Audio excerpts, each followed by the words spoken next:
ദേശീയപാതയിൽ ഗതാഗതക്കുരുക്ക് അവസാനിക്കുന്നില്ല. യാത്രക്കാർ ദുരിതത്തിൽ.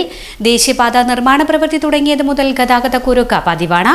കഴിഞ്ഞ ദിവസം ചോറോട് 2 ലോറികൾ വഴിയിൽ തകരാറിലായതോടെ ഗതാഗതം സ്തംഭിക്കുന്ന സ്ഥിതിയായി. മണിക്കൂറുകൾ കുരുക്ക് തുടർന്നതോടെ സ്വകാര്യ ബസ്സുകൾ സർവീസുകൾ നിർത്തിവെച്ചു. ചൊവ്വാഴ്ച രാവിലെ ടൂറിസ്റ്റ് ബസ് തകരാറിലായതോടെ വീണ്ടും മണിക്കൂറുകൾ കുരുക്കിലായി.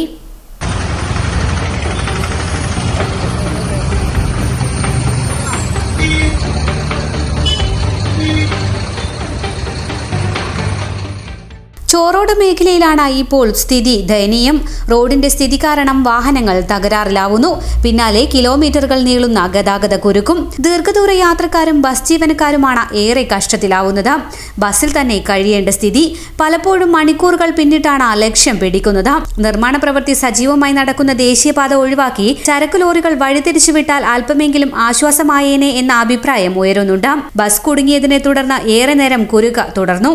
ശേഷം ബസ് ഇവിടെ നിന്ന് മാറ്റിയതോടെയാണ് കുരുക്ക് ഒഴിവായത്. അപ്പോഴേക്കും വിദ്യാർത്ഥികളും ഓഫീസിലെത്തേണ്ട ജീവനക്കാരും മറ്റുമെല്ലാം ലക്ഷ്യസ്ഥാനത്തെത്താൻ മണിക്കൂറുകൾ വൈകി. ബസ് ജീവനക്കാർക്ക് ട്രിപ്പുകൾ കട്ടാവുന്ന സ്ഥിതിയുമായി. ഓന് മാത്രമല്ല, ഈ നാട്ടിലെല്ലാ പിള്ളേർക്കും ജോലി കിട്ടും. അതിനല്ല അവരീടെ ഇല്ലത്.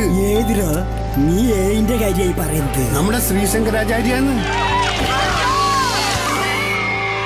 തൊഴിലാണ് ലക്ഷ്യമെങ്കിൽ ശ്രീശങ്കരാചാര്യ.